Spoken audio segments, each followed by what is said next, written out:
Temu bedbugs, if you will. Larry David kind of, they'll do bedbugs. Should I go on? Never mind. I'll stop there. I get it. It's time to take A Therapeutic Dose, a prescription-strength reality TV podcast that explores the intersection of reality TV and therapy. Possible side effects may include entertainment, strong emotional reactions, and or laughter. Here are your hosts, Ramona Ramirez and Margie McGee. Hello, everybody, and welcome to A Therapeutic Dose, where we meet at the intersection of reality TV and therapy. I am Ramona Ramirez Higgins. My dear friend and beloved co-host, Margie McGee, is still on her sabbatical. I think that she'll be with us next week, and I'm so excited that she'll be back in time to round out this season. But sitting in her place, well, not necessarily in her place, because obviously Margie's irreplaceable, but sitting with us today, joining us today, we are so blessed, so lucky, so fortunate to be joined by Mr. Josh Higgins. My husband, Josh. Hi, Higgy. How are you? Hi, everybody.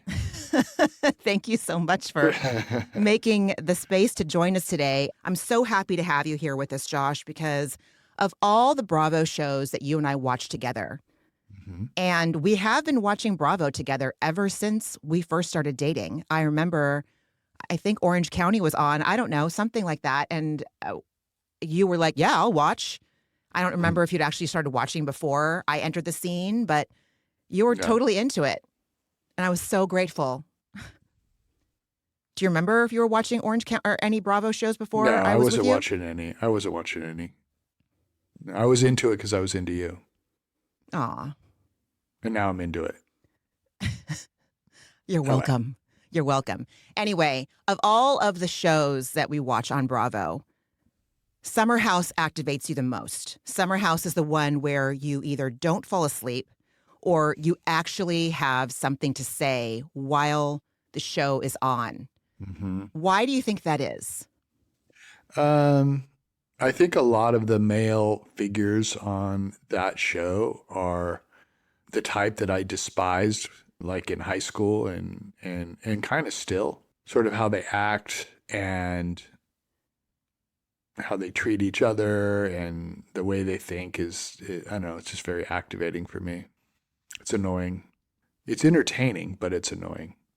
Yeah, that's very interesting because you definitely seem to be viscerally triggered by especially someone like Kyle, especially someone like West, especially after the news about Wes and Amanda broke. That made West even more annoying to you, I observed. Mm-hmm. Yeah, so that's true. Interesting. Well, we're not going to spend too much time talking about outside of the episode Summer House news. If you haven't had a chance to listen, I kind of did a brain dump a few days ago where I just kind of shared my thoughts so far on Wes and Amanda and all of the audio leaks and other news surrounding it pertaining to Wes and Amanda. It's called an ancillary dose, so we're just going to jump in right now. But if you want to listen to my thoughts on that, it's one episode back behind this one. So we start the episode on Saturday, August 23 at 11:05 a.m.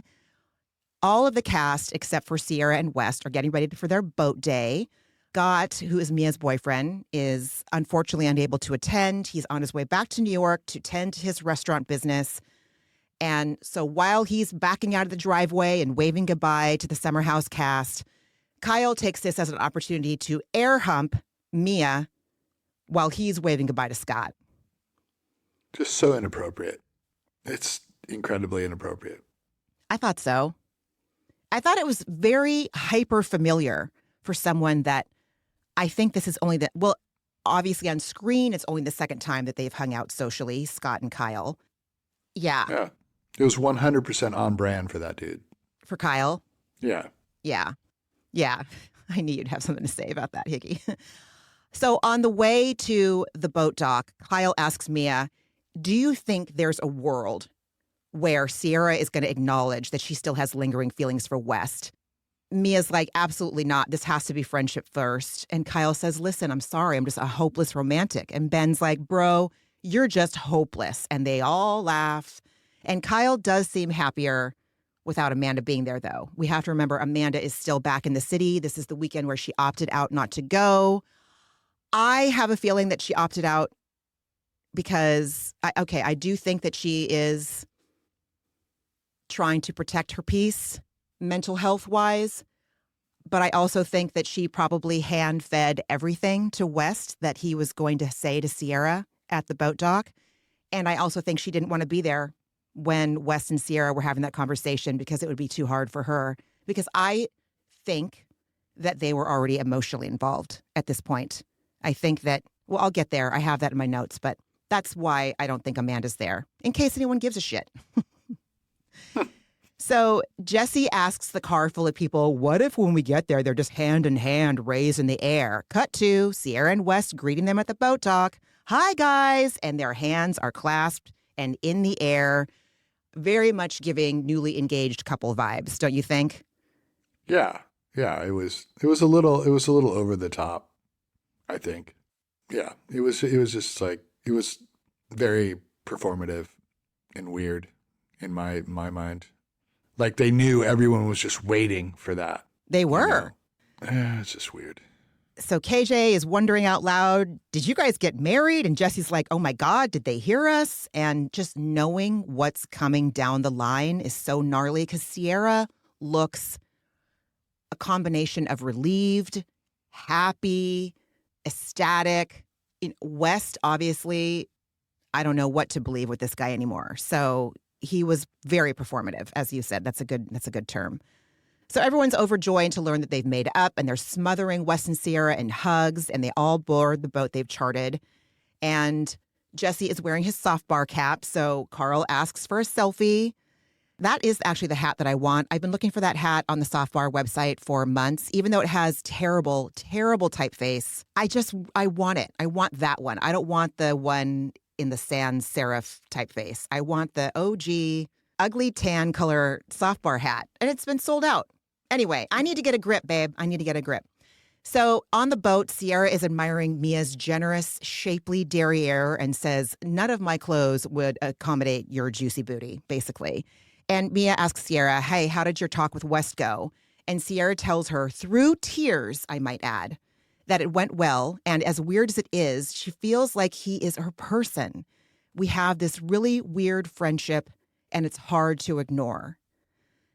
And my heart broke throughout this episode looking at Sierra's, just her whole demeanor. And like, again, I said relief, like there's relief that this connection has been cleaned up and reestablished with what she interprets to be clearer boundaries, which clearly West and boundaries, it's, those don't, boundaries who? Never met them, Yeah. And so it's just heartbreaking to see. This is what I love about Sierra is how earnest she is. Mm-hmm. And watching the earnestness and her authenticity come out, it's so hard. It's so heartbreaking. It just adds extra insult to injury, I think. So Mia is praising her friend, telling Sierra, I'm so proud of you. I know this kind of conversation isn't easy for you to have. They both agree that her having a conversation is not who she is. And Sierra says, I'm more of a snip kind of a girl. And I disagree. I think she's way more open and curious than she gives herself credit for. Because even when she wasn't talking to West, it was still like weighing heavy on her. She wasn't like out of sight, out of mind. She can't do that. Like, I think Lindsay can do that with Carl, but I don't think Sierra is actually capable of being full snip. No, I think it's interesting that what she wants people to think about her and what actually she is two different things. But I'm sure the other piece is because, she's also protecting her ego a little bit. Absolutely. Absolutely. Before this conversation, Sierra had so much confusion and grief. And like Margie always says, the opposite of love isn't hate. The opposite of love is indifference. And she never hated West. I think she probably hated what he did to her, hated his behavior. I don't know that Sierra can actually ever hate anybody. I'm not sure. Maybe she can. But she was very, very far from indifferent about him. So in her confessional, Sierra says, everyone knows I'm not warm and fuzzy. Okay, I'm warm, not fuzzy. I guess making up isn't really my thing, but being less rigid is the theme of my summer, okay? I applaud her. I applaud her for doing what made her so vehemently uncomfortable. And she did it anyway, having this conversation and making herself vulnerable, hates to make herself vulnerable, did it anyway. So she is showing up regardless of this man's behavior, regardless of this man's reaction or what he chooses to do. She's always been true to herself. And that's all that matters for any of us, I think.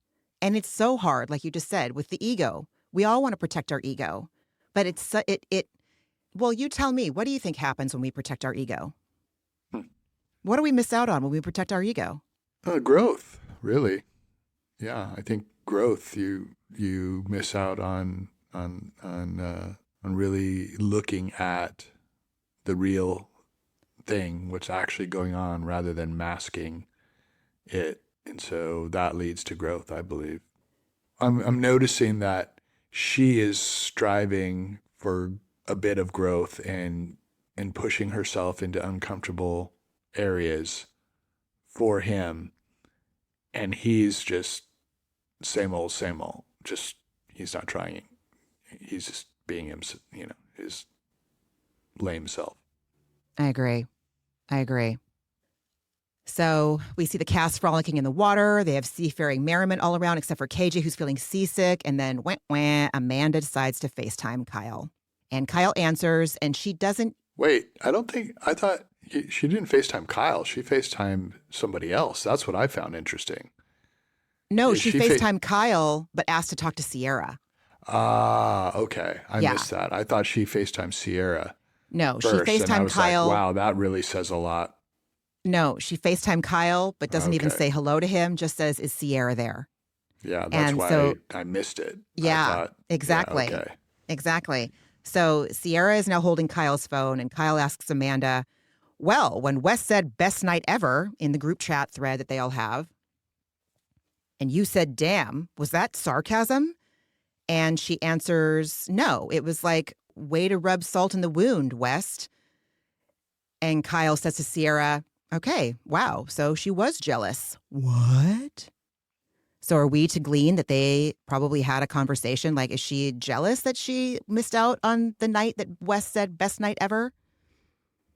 And he's getting confirmation. So Amanda says, yeah, Wes' best night of his life is the one I'm not there. That feels great. And Kyle says, yeah, you made it about you, but I get it. And she replies, well, of course I did. What?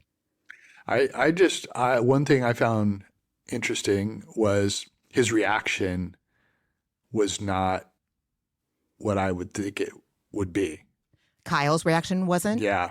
I thought it would be much bigger. I mean, if you think back to other situations, he's cussed at her, told her to fuck off, and that one I would think would cause a bigger reaction out of him. So it's interesting that it didn't. And so when you just said that they had a conversation before, I hadn't thought about that. I mean, we don't know. Because it seems like, but it just seems like he was, that seems how quickly he gets triggered. It seems like that would have really been triggering for him. Well, Kyle kind of runs on two speeds. He's either like full on fuck you, like he did a couple episodes back, or he's pathetic, drunk guy at the end of the night. Oh, you don't love me. But that was neither of those things. Right. That was we right didn't down get to the see middle, it. We didn't get to see it on camera when he initially reacted to the group chat, the brute chat. True. God, I wish we had unedited footage. I'd watch it all. So Kyle says, all right, well, I love you. Bye. And she just says, bye. Doesn't say I love you back. Doesn't say I love you back to Sierra. And I'm like, right in front of our face. The whole thing was right in front of our face. Yeah. We're watching it. It's so wild. As we're watching, I always go back and forth between the thought of if I didn't know everything, like would that be something that I would notice? I'm not sure it would be. I don't know. Well, we did though. For all the episodes that started airing between February and March 31, when they released their definitive statement saying, yes, the rumors are true, we were watching a couple that we knew were headed towards separation and probably ultimately divorcing because they announced their separation. They said they weren't living together in November, and then in January they announced their formal separation Yeah. before the season even started airing. But yeah. So when we're watching this, we know that this is their last summer they're going to be together as a married couple. Yeah. But what I'm saying is if we didn't know that. If we didn't know that they were going to be separating, Yeah. If would we have hadn't noticed this? Yeah, would we have noticed? And these are, that FaceTime was pretty subtle, but knowing everything, it's way bigger. You know what I mean? No, I don't. Like, I don't know if we would have put so much into her saying great about his comment. Like, that might have just been a throwaway comment that no one noticed. But I think knowing what's behind it, it packs a bigger punch. I don't know. That's what I always go back and forth with as I'm watching this. It's like, that's what's so fascinating about watching this season in particular is knowing it's like it's having to ask her. Like there's so much to get into if you want to. Mm-hmm. So Mia and Dara are sitting and chatting, and Mia asks how it's been going ever since they announced they were exclusive. And Dara says, listen, I'm not going to lie. I was nervous yesterday because I saw you and Sierra talking to KJ. And we see a flashback of them telling KJ, you know, Sierra saying it seems like it's going kind of fast. And Mia saying, you know, you're younger than Dara. And Dara reassures Mia, like, listen, I get it. I acknowledge that this is quick, but I don't have any qualms. And if he were to change his mind and double back, it would wreck me. And meaning like if he didn't want to be exclusive, if he didn't want to be this relationship, it would devastate me. And Mia says that KJ is super mature for his age, to which Dara replies emphatically, good God, the way I've been waiting for that. You know, and we know she dated West. This is a very different experience for her than West Wilson was. Yeah. But then Mia shares her concerns with Dara. Well, he's younger than you, which means you're in different phases of life. And I was like, but does that necessarily have to mean it? I thought that was a weird comment. It felt like she has some agenda. I'm not sure what it is. I also felt it made me a little itchy when she said that. So she's telling Dara he's younger, keep that in mind. And the only thing I could think of is that throughout the season, we've learned that Mia has a lot of her own anxiety going on right now about the fact that she's 34 and she wants to have children. She knows that emphatically. And she wants to have children within the structure of a marriage. And is Scott going to be available to her while still establishing his restaurants across the country? Because so far, that's not working for her right now. So was Mia projecting her own fears that she's got going on within herself right now onto Dara? Is she trying to protect KJ from potential fallout from dating Dara, who I don't know if Dara is white or a woman of color. I can't tell. She presents like she could be biracial, but I'm not 100% sure. But we have to remember that some of the most significant conversations that we've seen between Mia, Sierra, and KJ this year have been around dating people outside of their race and what can come with that. And we know that Sierra and Mia are trying to protect KJ at all costs from what Sierra has encountered as a result of dating Austin, Luke, and especially West. So there's lots of things going on. There's lots of things behind where Mia's coming from. But I wonder if it's mostly because she is projecting her own, what's on, like the thing that's burdening her mind at this point, you know? Yeah, I don't know. That's an interesting take. I took it as jealousy of some sort, but I don't know. I just don't know why. Like that's the thing. I was like, why would she be jealous? She has a partner. What is her interest in this warning? It seemed like, and it felt like there was an agenda behind it, rather and not one of protection of somebody. Hmm. But Hmm. could be wrong.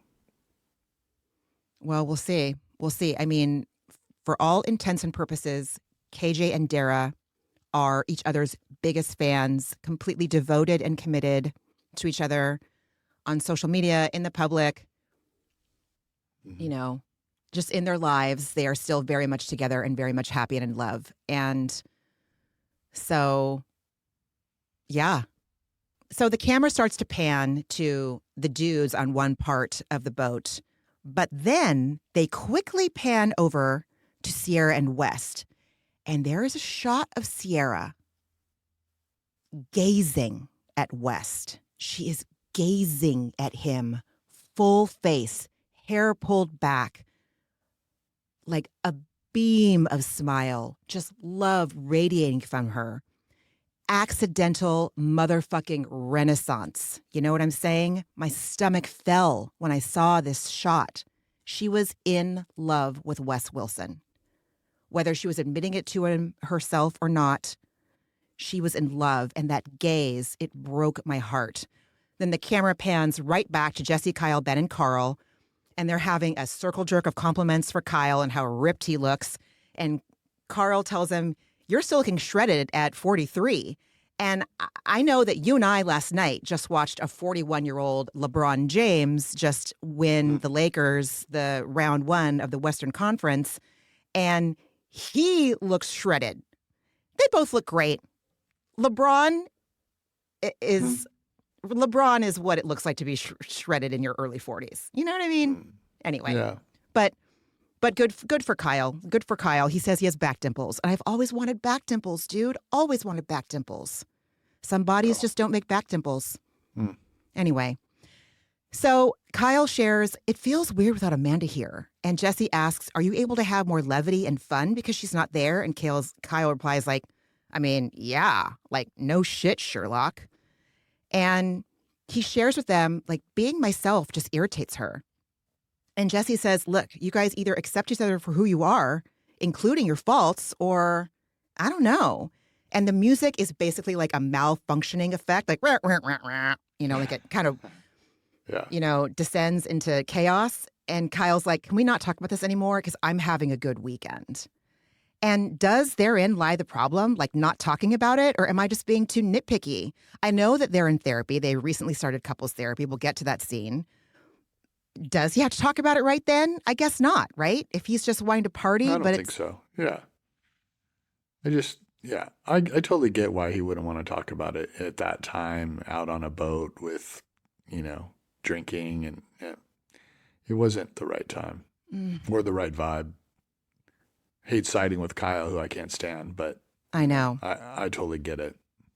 Well, that's what we do on this show, honey. This is what I'm going to invite you to do, is that you and I have to put aside I'm going to invite you. I'm not going to tell you what to do. I would never do that. That's not true.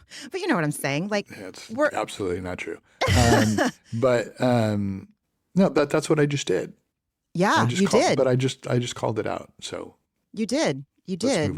Let's move on. Okay, I get it. I just wanted to praise you for that. That was great. So they have more revelry on the boat and they go home. And we see Ben in Sierra's room, who knows why. And then Wes comes in to hug her. And he says, "It's me, come here." And they embrace, like tightly, for like half a minute. Long enough of an embrace for KJ to notice as he's walking by her open bedroom door. And he says to them, "Love to see it." Like the whole house is ecstatic and on board for this reconciliation. I'm so mad at West because I think he is completely aware that he cannot give Sierra what she wants. I think he may suspect, or even more than suspect, that she is in love with him. And I think he's even more diabolical than we first thought when this all came out, because he knows it's wrong to play with her like this. And if they re-engage in a physical connection, he knows it would devastate her to learn that he's still fucking around with other women, not just Amanda, but like just the other women that he's seeing. And he's going to do it anyway. He's going to engage in a physical relationship anyway if he wants to, because he has to have that experience more than he cares about hurting Sierra. Like something takes over and makes the breadcrumbing of her necessary to him. Like it's almost like low-key predatory to me. And do I think that she compels him? 100%. Do I think he genuinely enjoys her personhood? Absolutely. But not the way he knows that she requires, and he does it anyway. And I find that unforgivable. The attention. He likes the attention that it gives him from the group. He knows everyone is rooting for him. That makes him feel good. And it's diabolical. It's not cool. It's all for himself. That's what it comes down to. It's all to feed his ego, and it doesn't matter who it's hurting or who it's fooling. It's collateral damage be damned, reputation be damned. In that oh wow, I can't imagine.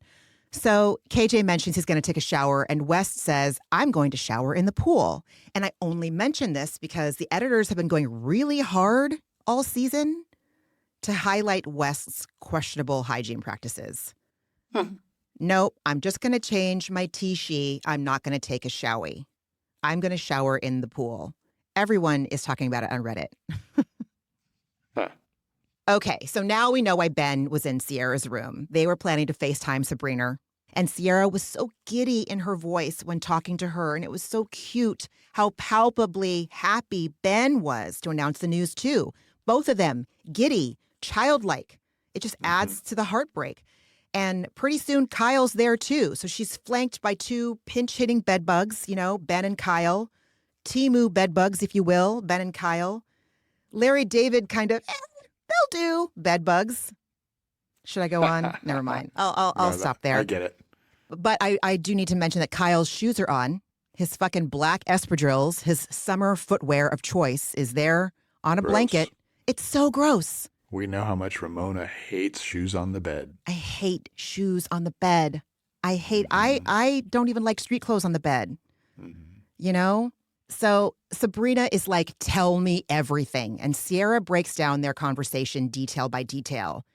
As one does in situations like this, as one should be expected to do in a situation like this.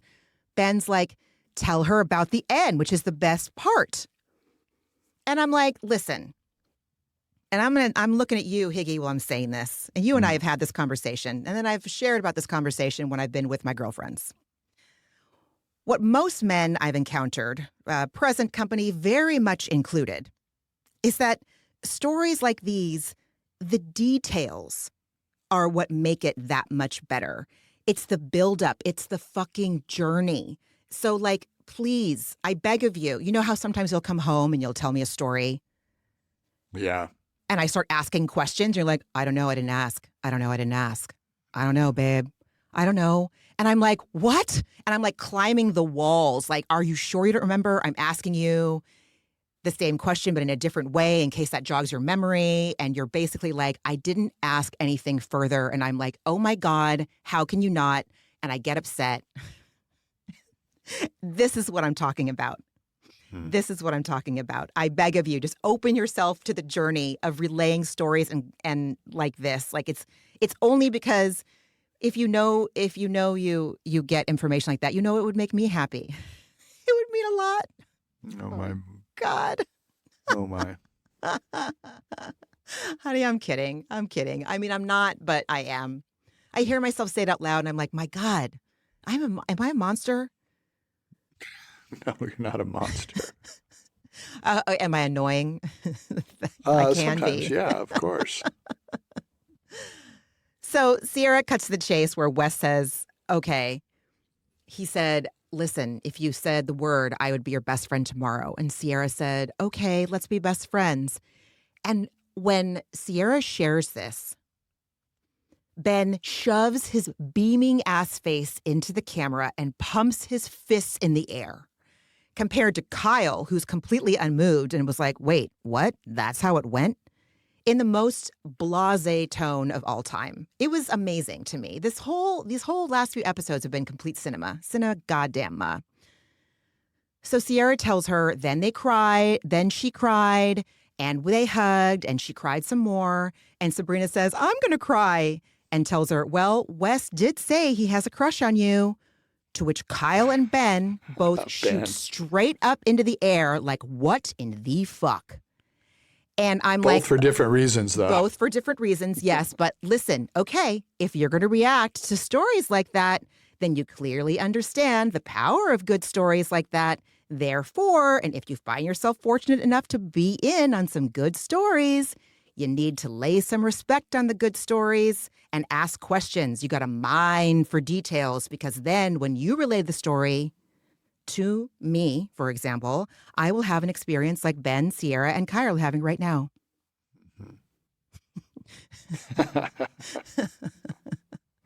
Poor Higgy. This is what he has to live with. Oh, my. So, yes, and like you said, there's two different reasons, two different reactions going on here. It turns out Ben's reaction is from shock because Sabrina wasn't supposed to share that. It was something Ben shared with her only.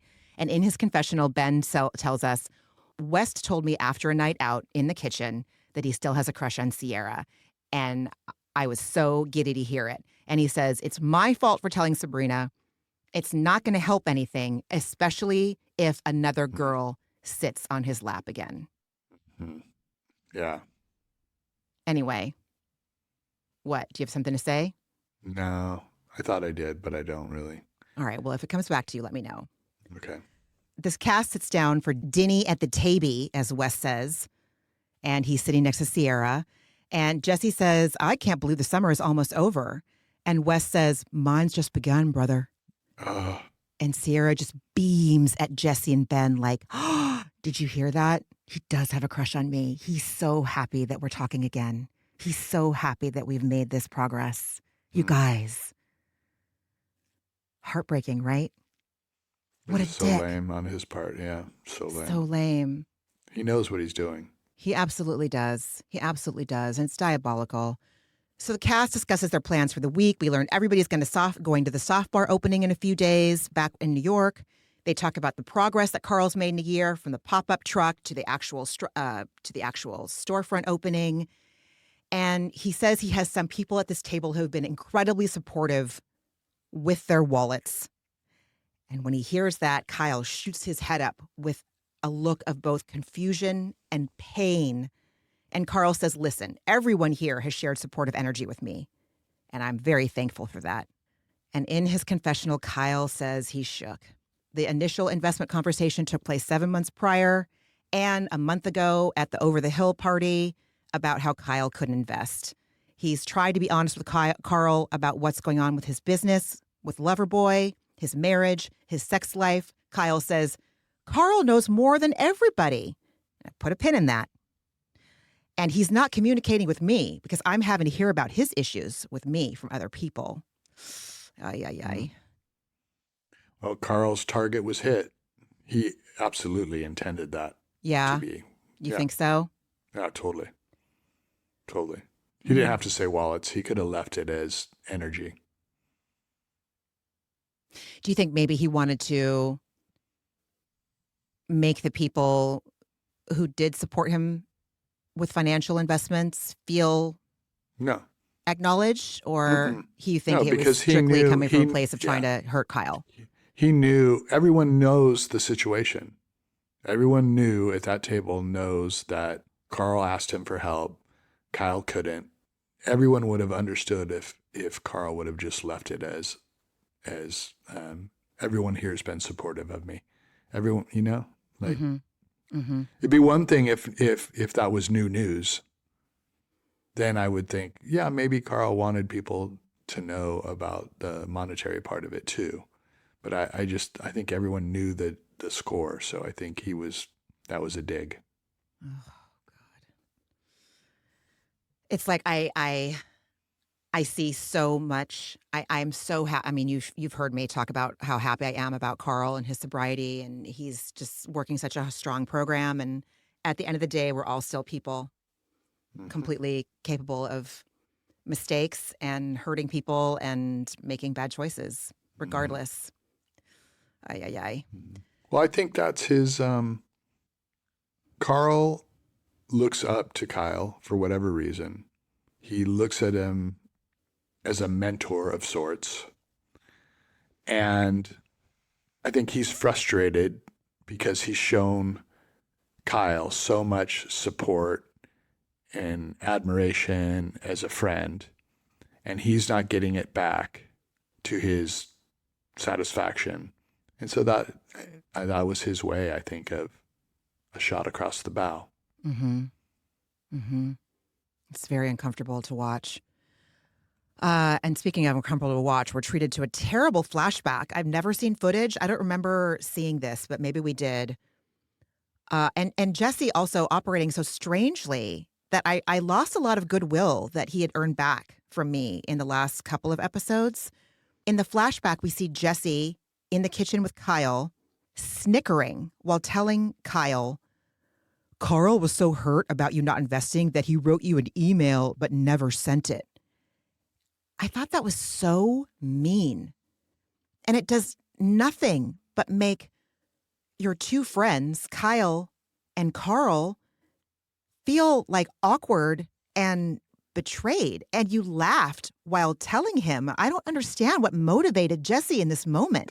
That's totally on brand for him. He uses whatever he can to relate to the person that he's talking to.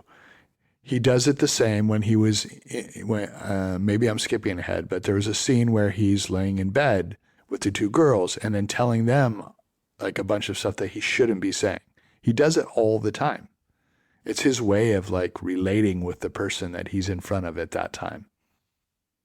And I think it's for them to like him more, or I don't know if that's the right thing, but it's always during like, with one or two people. It's never in a group setting. He never does it in front of everybody. It's only between one or two people. And he just says things that the other person that he learned it from would not want him saying.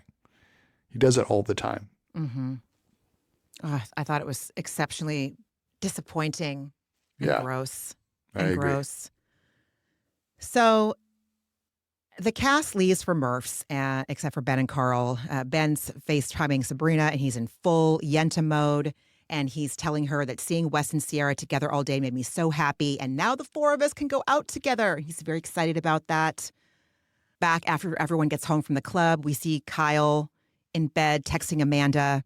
We see his thread. It reads, "Hi, texted you earlier but didn't hear back. I'm home now and going to bed. Talk tomorrow. Miss you." And nothing. And again, I think at this point in the summer, she is already emotionally involved with West at this point, and that's why she has entirely checked out of this relationship. And in his confessional, Kyle tells us how sad his text threads with Amanda are. He cites examples of how she leaves him unread, pretty much. And the only thing that got her to reply was when West texted "best night of my life." And he says, that's what it took to give her a little FOMO. I just want to give a little clap to the editors. Thank you for putting this in. Thank you. So upstairs, Wes and Sierra are saying goodnight. They're in a full embrace again. Her head is on his chest. He tells her, "I'm so glad we talked, even though it took us like 2 years." And they joke that she's stubborn and he's an idiot. And it looks like they're going to kiss. And I bet he considered it, but they don't. I think he's just fucking with her head at this point. I think he's just looking to make himself feel comfortable in the house. Her feelings be damned. I saw it. I think she also had some reservations. I think she was protecting herself at that time too. As much as she, is enamored with him, I think she is still like, it's a percentage of weary. What made you think that in that moment? Because the way she turned away from him. I didn't even notice it. It was quick. Mm-hmm. Like she wanted to get herself out of that situation before something happened. That's what it felt like to me. Good for her. Hopefully that was her gut. So the next morning, it's Sunday. Dara asks KJ, "Hey, how did it go?" telling everybody about our official title. And she tells him, "I saw you talking to Sierra and Mia, and I know that they ask the hard questions." And I feel like she's asking KJ in not in the clearest of way, but she's asking KJ, like, I need reassurance. Did you tell them that you're really into me? Did you tell them I'm a great girl? Did you tell them that I mean a lot to you and that you're really happy? And instead, he's like, listen, I told them at the beginning of the summer that I need that from them. I need them to like check in with me a lot and to, call me out on things. So I imagine that I'm projecting 100%, but I imagine that Dara may have felt a little unsettled in that moment, not getting the reassurance that she needed from KJ, and KJ not knowing that that's what she needed, Mm-hmm. But clearly, again, actions speak louder than words. He is all in 100%, So Jesse is peeing when Sierra walks into his room, Oh and my God. he splashes the one hand that he was holding his dong in. No soap, just a little splash under some running water. I was disgusted. And she called it out, too. I can't believe she wasn't more disgusted, though. I know. She just, let it go. I know, but she also likes shoes on the bed. So I don't know, man. I don't know. I don't know. I was waiting for her to say, go back and wash your hands. I know. Oh, God. So the two of them start to yenta about Kyle, and Mia joins them in a minute. And Jesse says, Kyle didn't seem upset that Amanda wasn't there on the boat. And now he doesn't want to talk about the relationship with Amanda anymore. But that's a problem because it means he isn't saying anything because he knows whatever will come out of his mouth won't be positive. And Jesse says, I think they haven't had sex in maybe years. See, this is what I'm talking about. Yep, exactly. I see This is what I'm talking about.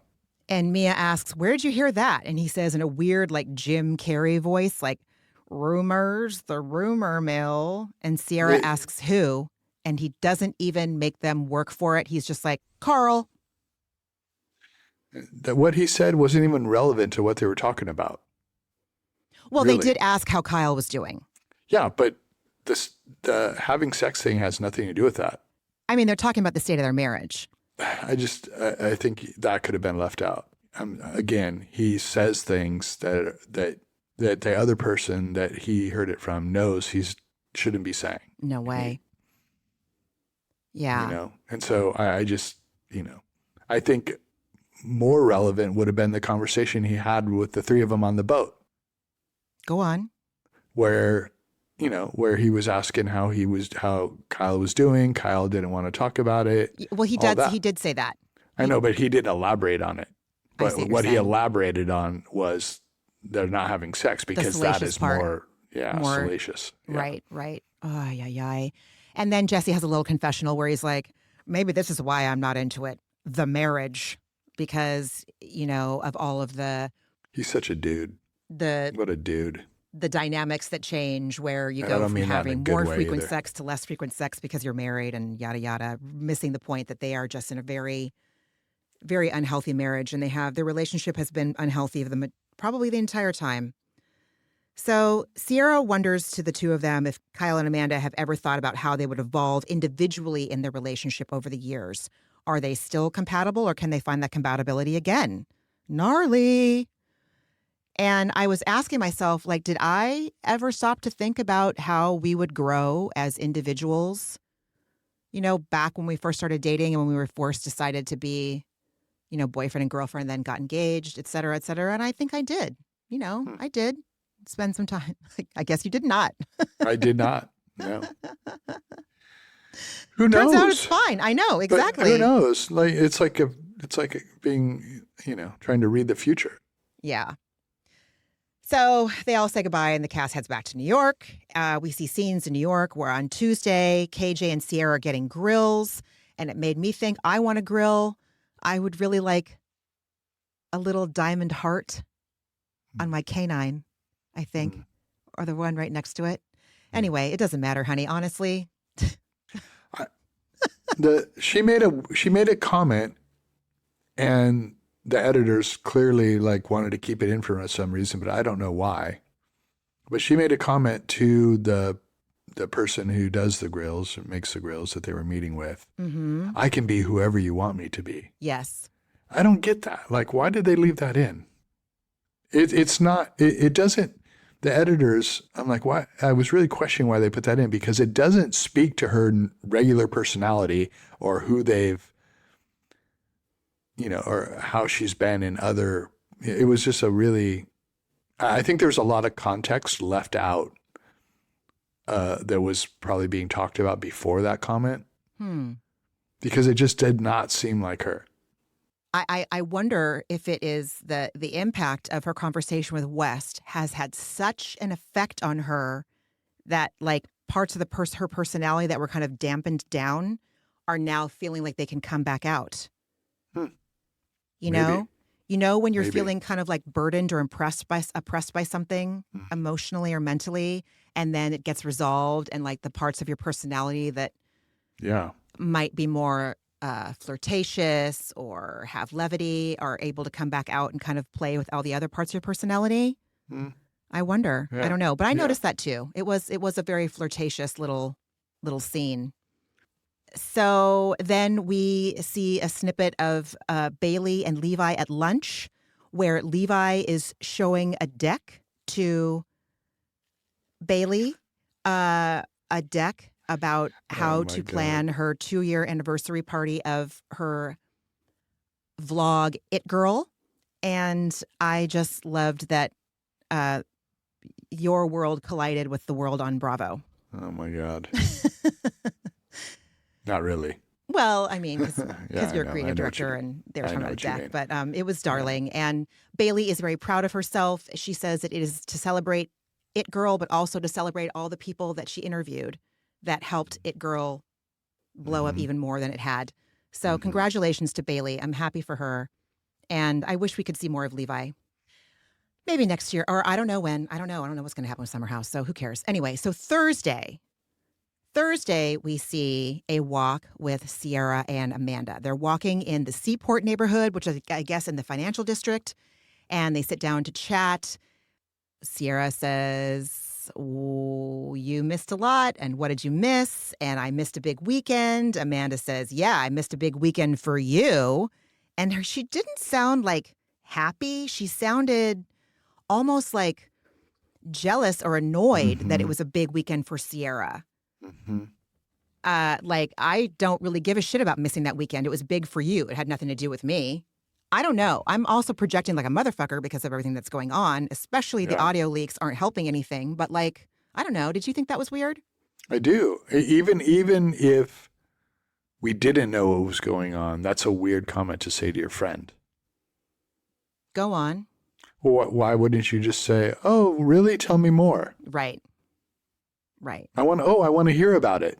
Right. I'm curious to hear about it. Tell me what made it big or whatever, but that comment was, Yeah. So we are treated to flashbacks of Amanda missing another critical big weekend in the Summer House lore, which is the weekend that Carl and Lindsay got engaged. I don't know, man. It's just weird that she can't be happy for her friend who has made up with the man that she is still pining over. Anyway. Well, it's not weird now. No, it's not weird now. No. So Sierra asks Amanda how her weekend was without Kyle, and Amanda says, it's fabulous. I needed it. And she says that she suspects she's falling into depression again. She's been very extra tired, not feeling like herself. But she and Kyle did go to therapy for that morning, just that morning. Box checked. That it did give that kind of, 100%. It was a box check because how verbose she was about the negative parts of the relationship. Like, she did not go into any positiveness that came out of the therapy session, the couples therapy session, but she was very verbose about the negative parts, and especially in her confessional. That was like pretty wild. I'm sure you're going to talk about that. So in her confessional, Amanda says, I'm telling this woman, their new therapist, about our love story. And she's just like got the snarkiest tone. And it's like she's telling this entertaining story versus. Yeah, she really lights up. Go on. Keep going. She really lights up talking about this. Talking about this terrible situation in her marriage? Yeah, sorry. Yeah. Yeah, it's weird, right? Yeah, it's really odd. It is odd. So she's laughing. And she's like, I'm telling this woman our love story. And it sounds like a psychological thriller. Okay. There's no rom in the com. Okay. I'm telling her, so we met and he wouldn't define the relationship with me. And then he broke up with me. He made out with multiple women. We got engaged. And then there was a rumor that he cheated on me. And then we got married. And there's been multiple rumors ever since. And now we hate each other. And here we are. I just had a thought. Go on. She's making a case. She's making the case. She's making the case that it's all Kyle's fault for the demise of their relationship. And she's probably feeling a little guilty, as you said. Her and Wes are already in some sort of relationship, whether physical or just emotional. Mm-hmm. And she's making a case, maybe not to everyone, but to herself, of why it's okay. For sure. Ay. So the therapist is all, where's the part where you fall in love? And she just ends with this snarky laugh. And it was so gnarly. So she tells Sierra, I could tell that some of the things I was bringing up in therapy were making Kyle uncomfortable. And it's funny, like when we talk in therapy, I feel like my frustrations with him stem from our early on days, like my traumas. So whenever I'm talking, I'm referring to our pre-wedding days. And he's talking about our current situation. So she's kind of explained that they're anchored in different places. So Sierra tells Amanda what Kyle told Jesse and that he was able to be himself without her there that weekend. Amanda's talking about her resentment. Mm-hmm. Yeah. And Kyle, he talks about the current state because he doesn't realize, he still thinks that, that's the past. Right. Exactly. I don't know that he ever gave her what she would consider to be a sufficient amends about. Well, no, he never did, though, because listen, honey, listen. Hmm. Sufficient amends to Amanda would have looked like, I'm not going to be a DJ. And if I am, I'm not going to get wasted. And I am going to come home when I'm done. 100%. But instead, he continues to not change any of his behavior, even the ones that she's specifically asking him to change, laying out the blueprint of what it would look like. Very easy for all intents and purposes, and he's not doing it. He knows exactly what she wants and needs. And you're right. That would have been him trying. Mm-hmm. Like she probably just wants to see some effort. But he continues just to be himself and selfish and not try at all. Yeah. Sierra says in her confessional, behind closed doors, nobody really knows what's happening in a marriage. But at this point, I would hope and pray that it's entirely different than what I'm seeing. What I'm seeing doesn't feel like it's conducive to building a future together. And Sierra asks Amanda, do you ever think about separating to see how it would feel and work on your issues together, but with space between you? And Amanda says Kyle would never go for it. She would, but Kyle would never go for it. So then we head to Brooklyn for the sophomore opening. And they don't give us the day stamp, but it is Wednesday. So we know that the scene that we just saw with Sierra and Amanda talking on the bench in Seaport happened the day after the party at Softbar. But for editing purposes, they edited them and they flipped them around. I don't know. Just interest. It takes me out. I don't know what that is. You don't give a shit. I absolutely want to analyze this. Yeah. I mean, just thinking about it more now, I'm not sure what it would add. Oh, my God. Amanda hasn't asked anything of Sierra really about how the conversation with West, and she knows when they're having this conversation on that bench, she knows because Jesse told her that she and West went out with Sabrina and Ben the night before, but she's not asking any of that shit. That's right. And I mean, I don't know about dudes, but I know when women know that their friends have gone out the night before with a guy that they like, they want literally, what did you wear? What did you order? Where did you sit in the restaurant? Yeah. And Amanda's not asking anything. Holy shit. Or at least that we saw. Mm-hmm. At least that we saw. True. So in his confessional, Carl is telling us about the journey that it's taken him to get there, concept, the pop-ups, the realization, and basically he's like, pure passion and hard work, it works.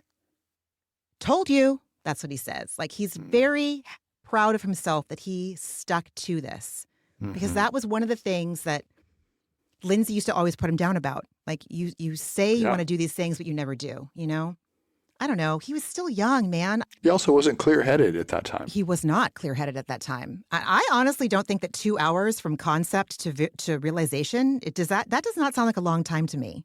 No. I don't know. So Mia, Bailey, Levi, and KJ are at Soft Bar. Carl greets them. Bailey asks him, hey, where's the drink on this menu that you told me makes you horny? And he's like, it's not out yet. And she's like, well, I can't wait to try it. So like she's giving Carl she's like lobbing all of the, I like you, I like you, I like you. Right, Yeah. right. What do you think about Carl and Bailey, honey? What do you think about them dating? Yeah, I don't know. No? Bailey, nah, not really.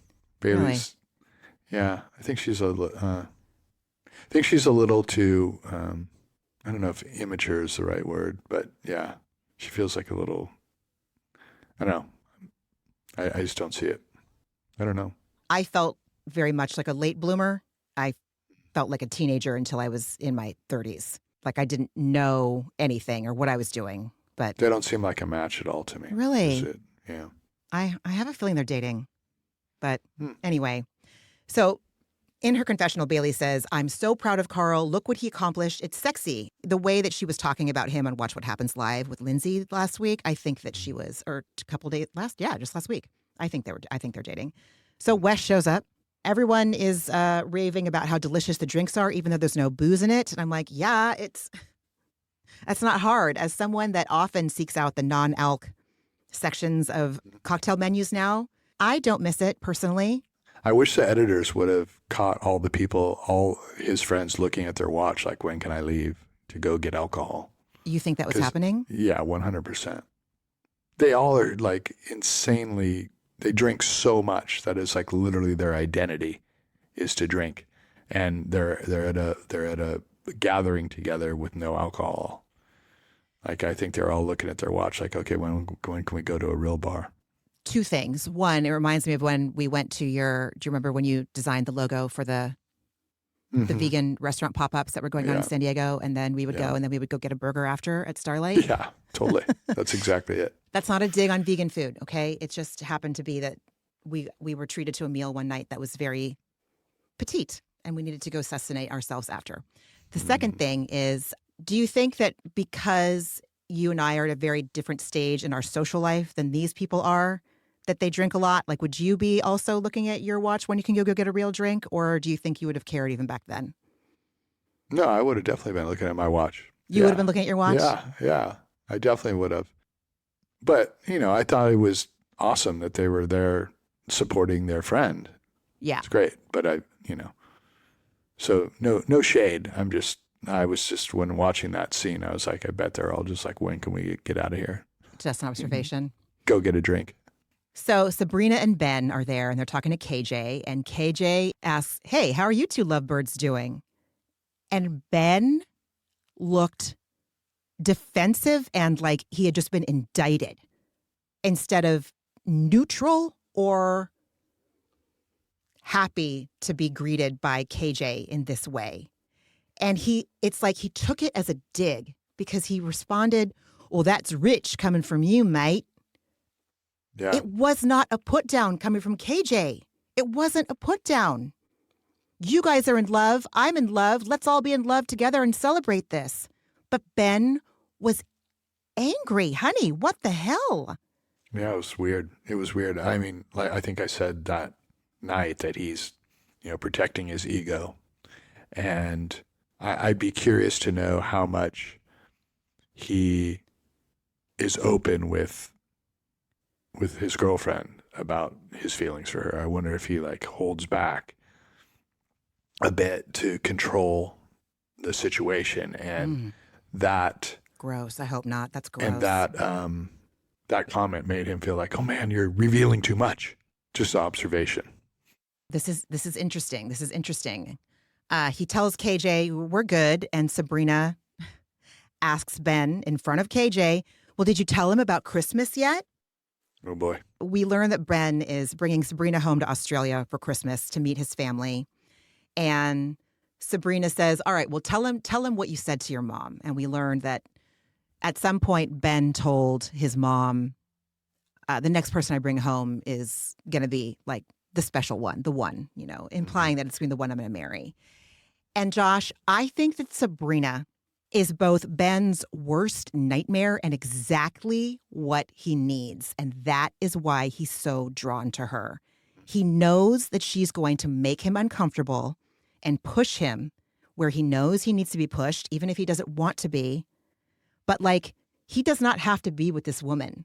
But Sabrina is like, we know exactly who she is from what she's shown us so far. She's like, I'm going to say it. I'm going to say it on the top of a fucking mountain with my full voice while also wearing my heart on my sleeve. And guess what? That's what you're going to do too. Mm-hmm. And he fully knows this. It's like, this is the thing that makes me think people get together because they're supposed to get together, because that person, if you choose, they are going to show you what you need to be shown about yourself. Mm-hmm. Don't you think? Yeah. It makes me think that maybe he's more effusive with her when they're alone, but he doesn't want that to be seen outside. He doesn't want the others to think that he's like head over heels with her for whatever reason. I don't know what that is. I don't either. I always appreciated that about you, is that you were never one to shy away or like downplay your feelings about me to other people. You were like, hell yeah. Yeah, why? Listen, that wasn't always my experience. Look at West. Yeah. Wests are out there, Josh. A lot of them. There are so many Wests and Jessies in the world, and Kyles. You have no idea. So many. Anyway, good luck, Ben. And he's clearly also there, still very happily involved on social media, just like Dara and KJ. Good for Sabrina. Good for Sabrina. She's not going to fucking change for that crotchety, cranky Australian. And he's with her because she's going to open him up. And he's willing to do it, or he wouldn't be with her. So I'm going to commend both of them.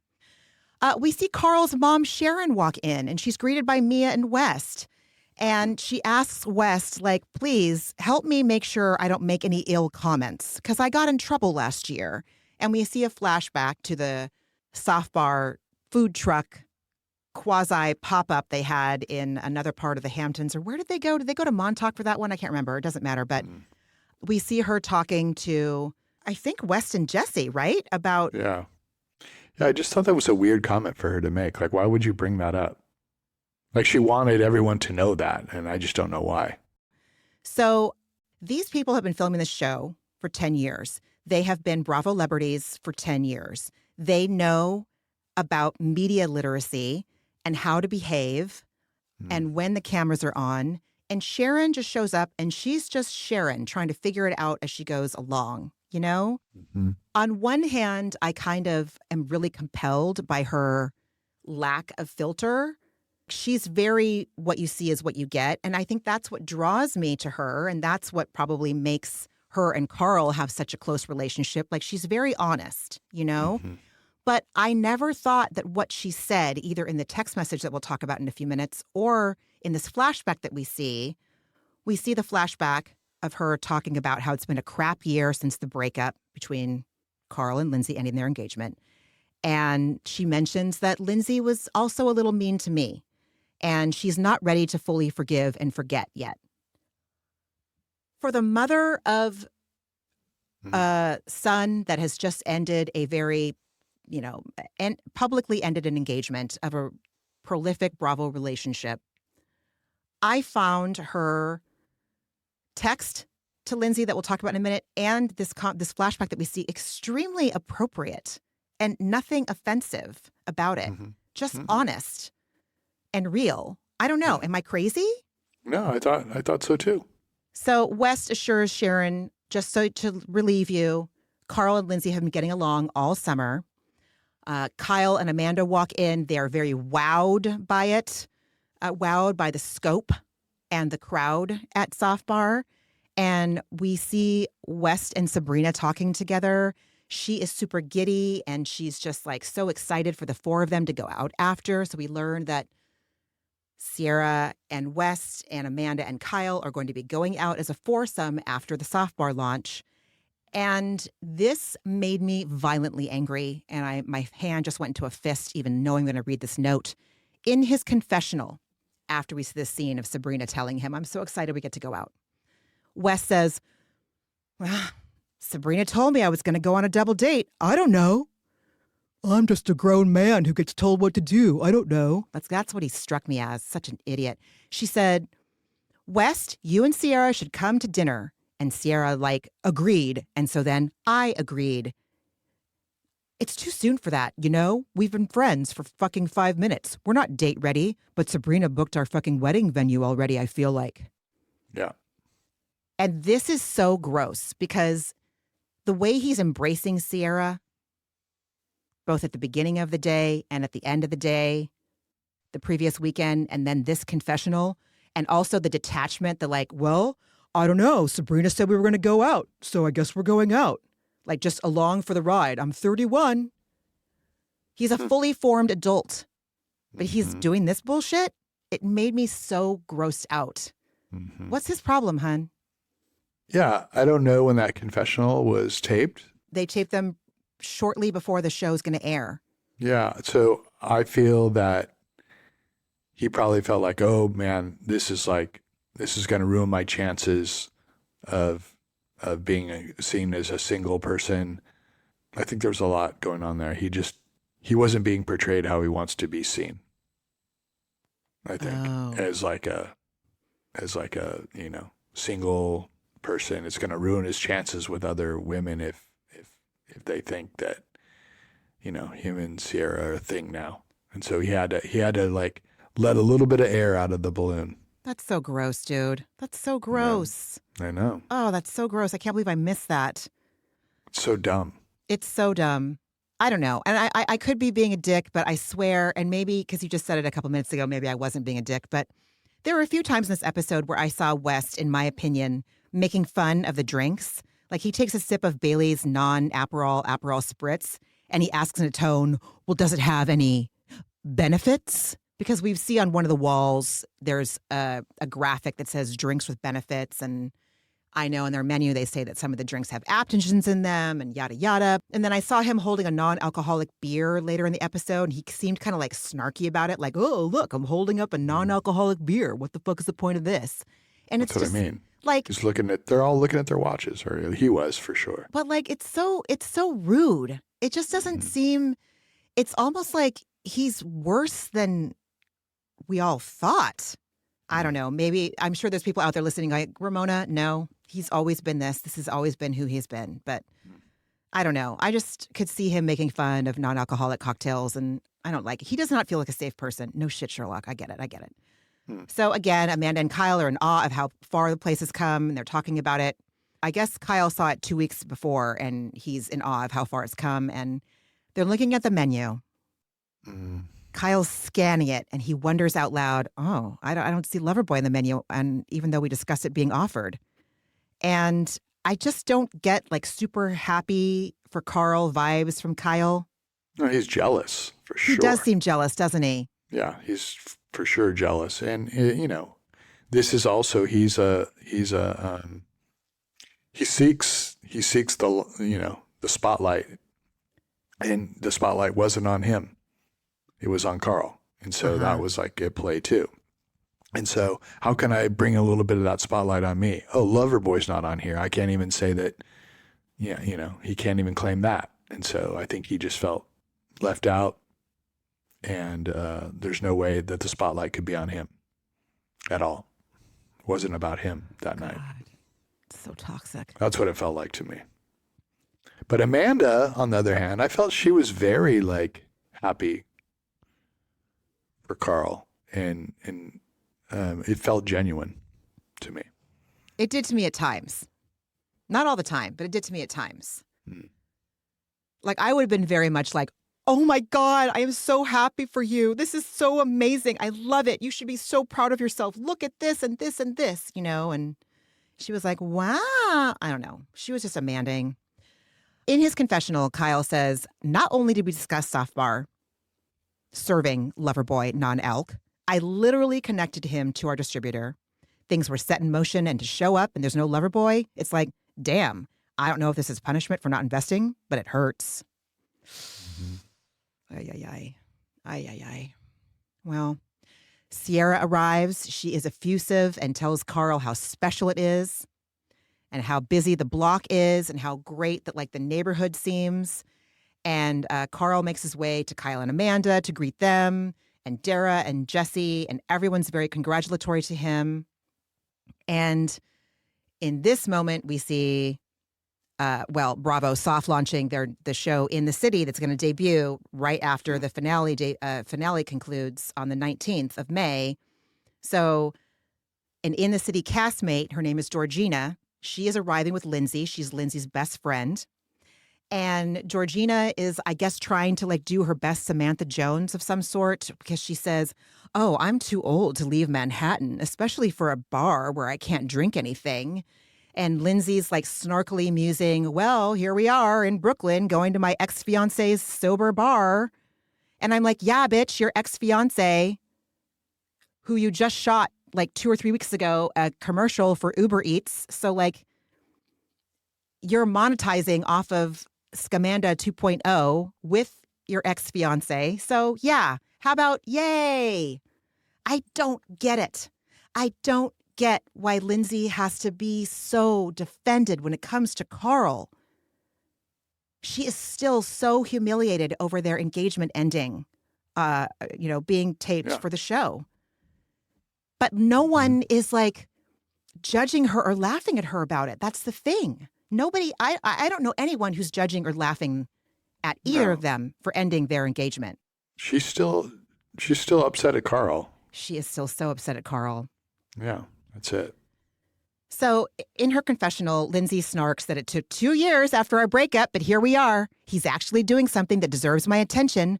I would prefer to have my juices have alcohol in them, but I'll go support his $25 fruit drinks. So lame. I thought that was so, and I'm not trying to go hard on Lindsay. I'm not trying to be a misogynist. I just like, as someone who, although my times being defended are way more few and far between than they were, like I get where she's coming from. I get that she feels like she needs to protect herself, but like it's not working. Not 2 years after, not with this much venom. Now it feels pathetic. Yes, it does. It's having the exact opposite effect. Yeah. But she's proud of it. And I feel bad for her. Like, it's so much work, I feel like, to be that angry at Carl still. He did her a favor. I don't know. It's very sad for, I feel sad for her that she has to feel that defended still. Mm-hmm. So she and Georgina walk in, and Carl welcomes them very profusely, and she brought him a gift. I felt like it was cringe when Carl asked if it was a Labubu, because it was clearly not a Labubu, but like, I don't know. I was like, oh God. And she's like, I know you love everything soft. And she's like, so if you need a hug, and I guess this is also a dig at Carl because he asked for hugs from his partner. And we see a flashback of an awkward hug between them after a fight where he's like hugging and he's like, harder, harder. So in his confessional, Carl says, do I miss her? 100% I do. I miss the friendship that I had with Lindsay. And this little moment with the teddy bear, even if it's a little backhanded or silly or whatever she's going for here, it means a lot to me. Thank you, Lindsay. I appreciate you coming. Your feedback, believe it or not, is why we're standing here right now. That was really big of him to say. Massive. Yeah, so that shows really who he is and how far he's come. I agree. And just to refresh everyone's memory, part of what Lindsay's issues were with Carl when they were engaged was that she didn't feel like he was ambitious enough or that he would ever complete things that he wanted to do. And so she's got some residual anger going on here that like, oh, now you're going to show up and do the thing. But like he's saying, yeah, I am. And it is to you, Lindsay. Thank you. So all this work he's done in his sobriety includes work at like knowing that protecting his ego is not the way to peace. And she is still protecting her ego, and she is feeling no peace and working really hard. And I would like for Lindsay Hubbard to have peace.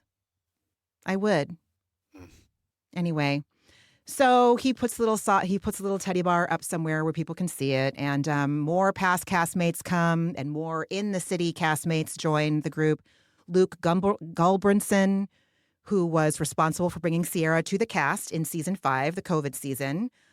He is there, and he's congratulating Carl. And just so everyone knows, and maybe you're familiar or not, but Luke is now running for Congress in Minnesota's 8th congressional district. So good luck to Luke.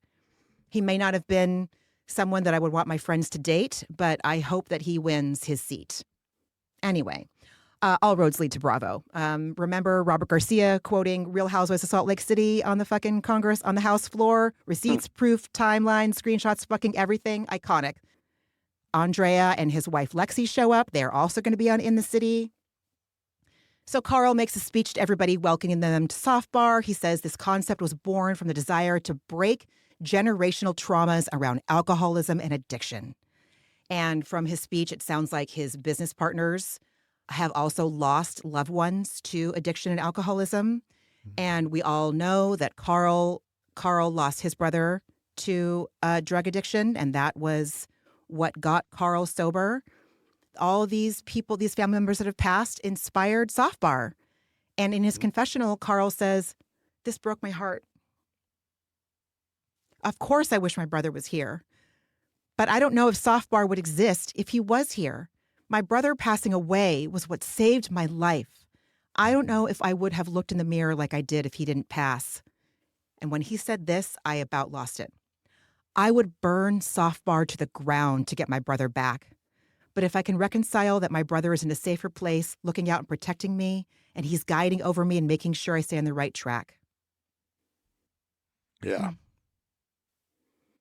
And he ends his speech to the crowd saying he's really fucking proud, thanks everyone from the bottom of his heart, and couldn't have done it without them. I'm so happy for him. Yeah, he's a good guy. He seems like a good guy. So Lindsay notices that Carl's mom, Sharon, is there. And she tells Georgina that she hasn't spoken to her since the weird text she got from her a month after their engagement ended. And the text said, and this was from September 19, 2023, this was Sharon's text to Lindsay. "Dear Lindsay, I know I have not reached out to you since everything happened. Please understand that I do care for you and want only the best for you. I hope you are taking care of yourself, Sharon." And in her confessional, Lindsay wonders, why even send that? My goal is to keep my distance and avoid. I found nothing wrong at all with that text. I thought it was an extremely gracious and kind way to acknowledge, hey, your engagement with my son ended. Mm-hmm. This is a weird time. I have nothing but support for you, though. I thought it was loving and kind. Yeah. It was very kind. And, it says more about Lindsay than anything that she would have that reaction. It made no sense to me, that reaction. Yeah. I don't know, man. So Sharon makes her way to Lindsay through the crowd, who seems to sense that she's standing there, but her ego won't let her just admit it and make eye contact with her and reach out. She's going to make Sharon work hard to have this conversation. Did you get that sense too? Yeah, I got that sense too. And then when she had the conversation, Lindsay was a total bitch about it. She was not giving an inch. She wouldn't even give her anything, and it made her work even harder. She was defended. Mm-hmm. And it made me think of a conversation that I had recently, maybe a year and a half ago, with someone that I thought was a bully from high school. And I had my little conversation planned out of what I was going to say when I saw this person. And I did. And I stuck to my script. And guess what? I didn't feel the way I thought I was going to feel after I said it. Yeah. I was defended, and I was protecting my ego, and it fell fucking flat. Mm-hmm. It didn't work. So Sharon compliments Lindsay on how fabulous she looks for someone who just had a baby. I wasn't a fan of that. I didn't care for that. She congratulates Lindsay, asks her how she's doing. And Lindsay seems to be working really, really hard to be shut off from Sharon. And Sharon asks, do I get a hug? Which I also did not care for that. But Lindsay says, you and Carl love hugs. And she reluctantly hugs Sharon. Sharon asks how baby girl is going. Is she walking? And Lindsay says, not quite, but she's a go-getter, just like her mom, in her snarky voice. And then she references Sharon's comments from last summer. And she says, she's also slightly mean, just like me, right? And Sharon knows what she's referencing. And she says, listen, you are you. And that's the most important thing to be. I am glad I get to see you. And Lindsay says, it's good to see you too. But didn't mean it. No. Like, does Sharon need the hug so that she can feel better about something? Or does she genuinely want to is that how she make a connection with Lindsay? Does Lindsay need to be snarky to feel powerful? Like, on one hand, I really get it. But on the other hand, like, what could be if she was open, you know? Then we have a conversation with Amanda and West. Amanda asks him, so Saturday went well? And he tells her it probably couldn't have gone better. And Kyle tentatively enters, wanting to know if he can eavesdrop. Like, he's very, like, walking on eggshells around West and Amanda, which struck me as really strange. He's like, I tried to fill Amanda in, and West tells Amanda, I wish you would have been there when everyone else got out of the cars so that we could, like, fuck with you. And Amanda says, I was so happy to hear about the conversation, but she didn't look or sound happy when she said that. That's just me, but I'm projecting. We see Danielle there. Danielle. She's also going to be on In the City. And she congratulates Carl. While a few feet away, Lindsay is telling Kyle, wow, this is like a reunion of sorts. And she tells Kyle, yeah, Danielle's like not much far behind me. We learn that Lindsay and Danielle have not spoken since February of 2025, which is when season 9 started airing. Lindsay saw Danielle's, and I quote, brutal confessionals where Danielle said, Carl and Lindsay under the same roof and she's pregnant? And then we see a flashback to them on the beach having a conversation where Lindsay is explaining that she and Gemma's dad, Turner, may move in together when it feels normal. And Danielle snarkily says the normal relationship pace has sailed, like you're pregnant and you're not living together. So Lindsay tells Kyle, I'm too busy to do anything and I don't need friends with negativity, referring to Danielle. And Kyle says, I'm going to go scope it out and see what's going on. So he says hi to Danielle and he says, I didn't know that you and Lindsay were having beef. And while this conversation's going, Lindsay Irish goodbyes, saying that she needs to go relieve her nanny. And I think it's so that she doesn't have to see Danielle at all. So stay tuned, everybody, for In the City. And Danielle tells Kyle Lindsay was hurt by how things were said. Again, like West being detached when he was talking with Sierra about his own actions instead of saying my choice is to do whatever, he says about the collective you. Well, Danielle is saying how things were said, not what I said in my confessional about Lindsay. I find it so disgusting. Just fucking nut up. If you're going to say something, just fucking say it and claim that you said it. We all know you did anyway, and it just makes me lose respect. You know what I mean? Yeah. Elsewhere in the bar, Jesse asks Amanda, do you feel recharged and ready for the weekend? And she's like, no, but it's only Wednesday. So we know the conversation that she had with Sierra took place the next day, but in the episode it's taking place before this. Okay. Jesse says, I can't believe you missed the squashing of the beef with West and Sierra. And he says, and now they're hanging out after this. And this activated and woke Amanda up. She's like, tonight? And Jesse says, well, Sabrina texted me. See? Here we go. Jesse being Jesse again. Okay. Here we go. This is it again. Wow. I never noticed what a conduit he was to like all this bullshit. Yeah. Holy shit. Okay. She said, Ben and I are going to drinks with Sierra and West after. You should come. So they're back to being normal friends, I guess. And Amanda's face, it had like a look of alarm on it. And she's like, okay, but like, that's not friends. And Jesse's all, yeah, that's a double date. And Amanda says, how do we go from 0 to 100? I mean, they're going on a double date. West has to be cautious because I don't think she can handle just a friendship, but we'll see. And that's it. Any final thoughts, Hickey, on the episode? Any final thoughts on Wes and Amanda? Anything about the season at all? Yeah, I mean, you and I have talked about this being the best thing for Bravo. This makes this like, my conspiracy theory mind goes to, was this all planned? Like, yeah, I know that it's not, but it's just like so perfect. It's all so perfect to make for just an amazing season. So, but no, I don't have. I mean, I think I've said everything that I feel. It was really interesting to know everything that we know, and to I think some of the comments and interactions that may have been just throwaway, if you didn't know that, makes it a lot more interesting. Mm-hmm. So again, I think Bravo's really benefiting from this a lot. They're leaning but into yeah, it. It's interesting. It's really interesting. Would you like to share what else you watched this week?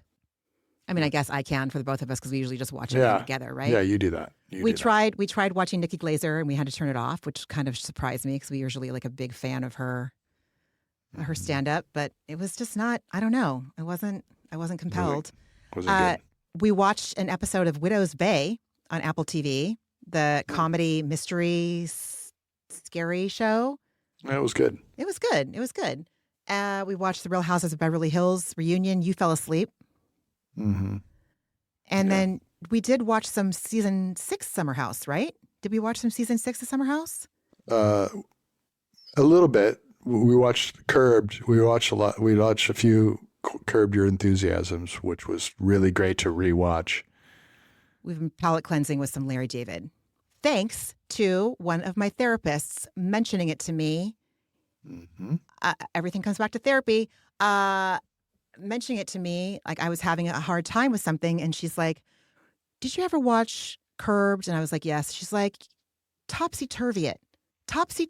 Like he was, like Leon was explaining to him to do, like topsy-turvy someone." And I was like, "Oh my God." Anyway, to topsy-turvy my thoughts, like try to, if I'm having, flip them. Thank you. Yes, Higgy. Thank you. Do you want to share an antidepressant this week? I think my antidepressant this week was you and Leo. Oh, go on, honey. Yeah, I mean, I always get, it was a intense work week for me, and being able to, end my days with you and Leo and our silly family, and yeah, that was definitely probably my antidepressant for this week. Oh, hon, I love that. Thank you. Yeah. Mine was last weekend. I got to see our friend and her daughter. They were up from Southern California, and I got to spend the afternoon with them, and it was super fun. It was great to see them both. And then Monday, Leo had the day off from school, so he and I got to go to the Cal Academy together. And I love having daytime adventures with that kid. It was super fun, and like every time he let me still hold his hand, I was so happy.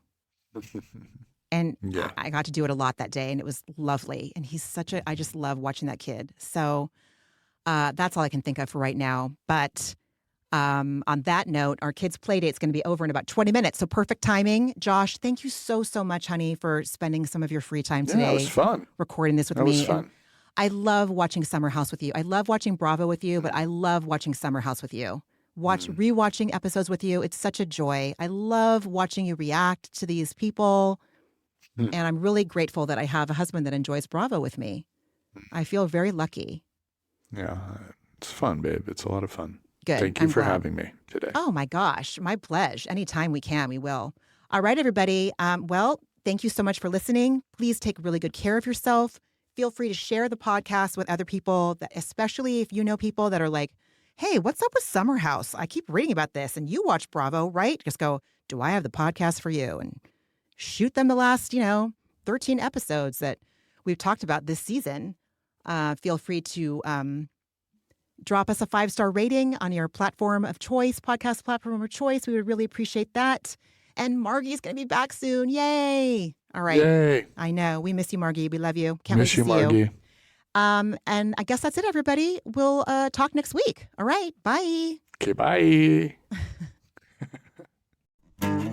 Ramona and Margie are obviously not doctors and do not provide medical advice. Their content is intended to be used for entertainment purposes only. It is not intended to be, should not be interpreted as, or used as a substitute for medical advice or a diagnosis of any health or fitness problem, condition, or disease, nor a recommendation for a specific test, doctor, care provider, procedure, treatment plan, product, or course of action. My mom isn't a doctor.